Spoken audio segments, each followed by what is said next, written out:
Dünyanın en büyük ikinci, Amerika kıtasının en büyük ülkesi Kanada'ya hoş geldiniz. Kanada tüm Amerika kıtasının neredeyse 1/4'ine denk gelirken Avrupa haritasının neredeyse tamamını kapsıyor. İrlanda'dan İran'a, Mısır'dan Finlandiya'ya uzanan topraklardan bahsetsem de nüfusunu ele aldığımda ortaya şaşırtıcı veriler çıkıyor. Kanada, büyüklük olarak Amerika kıtasının 1/4'ini kapsasa da kıta nüfusunun sadece %4'ünü oluşturuyor. Bu devasa topraklara rağmen ülkede yalnızca 38,5 milyon insan yaşıyor. Bu yüzden Kanada, dünyanın en seyrek nüfuslu ülkelerinden birisidir. Şimdi işi daha da ilginçleştirelim. Komşu Amerika Birleşik Devletleri, Kanada'nın neredeyse 9 katı daha fazla nüfusa sahip. Ayrıca Japonya ve Bangladeş gibi görece küçük ülkeler bile milyonlarca nüfusa sahip. Hatta günümüzde Kanada'nın nüfusuna benzer şehirler bile var. Hindistan'daki Delhi, Çin'deki Şangay ve Japonya'daki Tokyo şehirleri bunlara en güzel örnekler. Öyleyse şimdi Kanada'nın nüfus haritasına bakalım. Kırmızı renk yüksek nüfuslu eyaletleri gösteriyor. Gördüğünüz üzere güneydeki kırmızılıklar kalabalığı temsil ediyor. Bunun nedeni Kanada nüfusunun neredeyse tamamının güneyde ve özellikle Toronto, Montreal, Vancouver ve Ottawa gibi şehirlerde yoğunlaşmış olmasıdır. Saydığım bu kentler Kanada nüfusunun neredeyse %40'ından fazlasını oluşturuyor. Şimdi bu haritaya dikkatlice bakalım. En kalabalık eyaletlerde bile bazı bölgelerin boş olduğunu görebilirsiniz. Quebec bölgesi ülke topraklarının sadece %5'ini kapsarken nüfusun neredeyse yarısını barındırıyor. Genel olarak kilometre kare başına 4,2 kişi düşen yerler olsa da ülkenin kuzey kesimlerinde kilometre kare başına bir kişi bile düşmüyor. Elbette Kanada'nın nüfus yoğunluğunun az olmasının ana sebeplerinden birisi soğuk iklime sahip olmasıdır. Basit bir gerçek var ki kutup bölgelerine ne kadar yaklaşırsanız hava o kadar soğur. Aynı şekilde ekvatora ne kadar yakın olursanız o bölgenin iklimi de o kadar sıcak olur. Bu yüzden Kuzey Kutbu'na yakınlığıyla bilinen Kanada oldukça soğuk bir iklime sahiptir. Aynı zamanda Arktik dairesi içerisindedir ki burası dünyanın en soğuk bölgelerinden bazılarına ev sahipliği yapar. Norveç, Finlandiya, İsveç ve Rusya gibi bu daire içinde yer alan ülkeler de dünyanın en soğuk yerleri arasındaki yerlerini alırlar. Ve bu ülkelerde de yerleşim az olur. Bu tarz ülkelerin nüfusları genellikle daha sıcak olan güney bölgelerinde yoğunlaşmıştır. Haliyle Kanada'nın kuzey bölgeleri, güney bölgelerinin daha çok şehirleşmesi nedeniyle daha az yaşanabilir bir hale dönüştü. Bu durum, büyük şehirlerin giderek büyümesine ve kırsal nüfusun ya da küçük şehirlerin azalmasına neden oluyor. Öte yandan Kanada'nın göçmen programı bu durumu besleyen başka bir kaynak. Bu program, insanların daha iyi iş, daha iyi maaş arayışıyla büyük kentlere yoğunlaşmalarına neden oluyor. Özellikle Ontario, British Columbia ve Alberta bu yüzden fazla göçmen nüfusa sahip.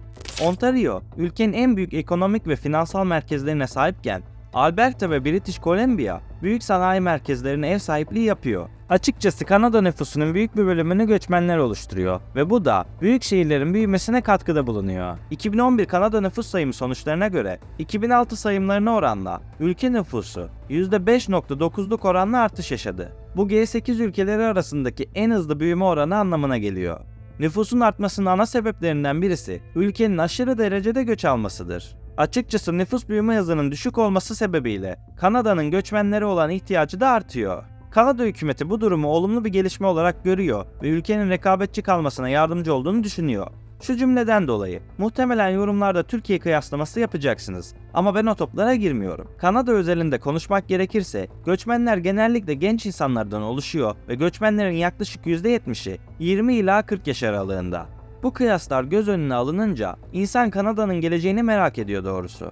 2061 yılında nüfusun 63 milyona ulaşacağı ve bu artışın önemli nedenlerinden birinin yine göçmenler olacağı tahmin ediliyor. Kanada, önemli bir tarihi ve etnik kimliği olmayan bir ülke. Bu yüzden göçmen sorununu dert etmiyor olmaları normal. Ki ülkeye aldıkları göçmenler de zaten donanımlı insanlardan oluşuyor. Her neyse, nüfusun ve büyük şehirlerin güneye yoğunlaşmasının ana nedeni ticaret gibi duruyor. Biliyorsunuz ki Kanada'nın kuzeyi, Greenland'a yakın olup çoğunlukla donmuş olan denizlere komşudur. Bu nedenle bölgede herhangi bir insan yerleşimi olmaması çok normal. Kanada'nın kuzeyini kaplayan Kanada Kalkanı, üzerinde tarım yapılması zor bir bölgedir ve bu nedenle bu bölgelerde çok az insan yaşamaktadır. Ancak güneye doğru hareket ettiğimizde Kanada'nın güneyi ve Amerika Birleşik Devletleri arasında ticaretin yoğunlaştığı bölgelerle karşılaşıyoruz. 18. yüzyılda ülkenin doğu kıyısı bölgenin ana ticaret merkeziydi. Bu dönemde doğu kıyısında 13 İngiliz kolonisi bulunmaktaydı ve bu koloniler Avrupa ülkeleriyle ticaret yapıyordu. Afrika'dan gelen köleler güneydeki kolonilere yerleşiyordu. Bu kolonilerde ihracat yapmak için ürünler üretiliyordu. O zamanlarda şu anki Kanada ve Amerika Birleşik Devletleri'nin bir kısmında Fransızlar hakimiyet kurmuşlardı. Bu ilginç konuyu merak ettiyseniz Fransa neden Amerika'nın yarısını sattı videomu izlemenizi öneririm. Fransızların yönettiği Saint Lawrence Körfezi günümüzde bölgenin ekonomik merkezi haline dönüştü. Montreal ve Quebec bu körfezin en önemli şehirleriydi. Saint Lawrence Körfezi, Kanada'nın iç kesimlerine açılan geçişler sunuyordu ve bu sayede Fransızlar ve İngilizler kolayca bu bölgelere ulaşıyordu. Ancak güçlü akıntılar büyük gemilerin geçişini engellediği için Montreal'e ulaşmak o kadar kolay değildi. Ancak sonraki yüzyıllarda yeni kanallar açıldı ve Laçın Kanalı inşa edilerek gemilerin iç bölgelere ulaşması sağlandı. 20. yüzyılda bu kanalların açılmasıyla Büyük Göller bölgesine tam anlamıyla geçiş mümkün hale geldi ve özellikle Chicago ve Detroit gelişti. Yani hem 18. hem de 20. yüzyılda büyük harcamalar yapıldı. Bu harcamaların ise sebebi çok basit. Bu bölge insan yerleşimine en uygun iklime sahip coğrafyadır. Özellikle de kuzeyle kıyaslandığı zaman. Kuzeyi kolonileştirmek için bir neden yoktu. Çünkü o dönemde orada neredeyse hiçbir ekonomik avantaj yoktu. Kısacası tıpkı günümüzde olduğu gibi geçmişte de hava koşulları güneyi geliştiren ve öne çıkaran en önemli faktörlerden biriydi. Bunun dışında kısaca tarım açısından da değerlendirme yapmak istiyorum. Böyle bir kıyasta ilk dikkati çeken şey Amerika Birleşik Devletleri ile Kanada'nın arasında büyük bir fark olması. Gördüğünüz üzere Kanada'nın kuzeyinde tarım faaliyetleri neredeyse yok. Bunun ana nedeni kuzeye doğru gittikçe kış mevsiminin daha uzaması. Kanada'da yıllık ortalama sıcaklık -5 derece civarındadır. Fakat son zamanlarda sıcaklıkların yükselmesiyle beraber 2020'de -4.2, 2022'de ise -3.7'ye kadar düştü. Böyle bir sıcaklığa sahip olan ülkelerde tarım yapmak oldukça zor. Diğer nedense ülkenin kuzeyini kaplayan boreal ormanları. Bu ormanlar tarım ve yerleşimi engelliyor ve aynı zamanda Arktik dairesi içindeki tüm ülkelerde görülüyor.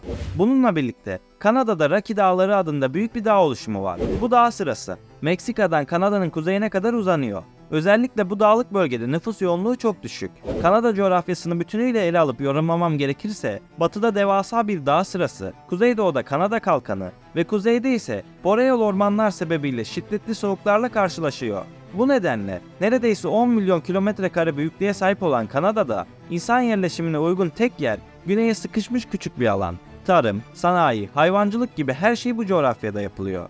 Kim bilir, belki de Kanada yaklaşık 40 milyon nüfusa sahip olduğu için dünyanın en büyük ekonomilerinden birisi olarak kabul ediliyor. Toronto, Sydney ile birlikte ergenliğimde hayalini kurduğum şehirlerden birisiydi. Hep orada yaşamak istemişimdir. Hatta bazı romanlarımda hikaye bu şehirlerde geçiyor. Yani anlayacağınız, Kanada benim için hep özel olmuştur.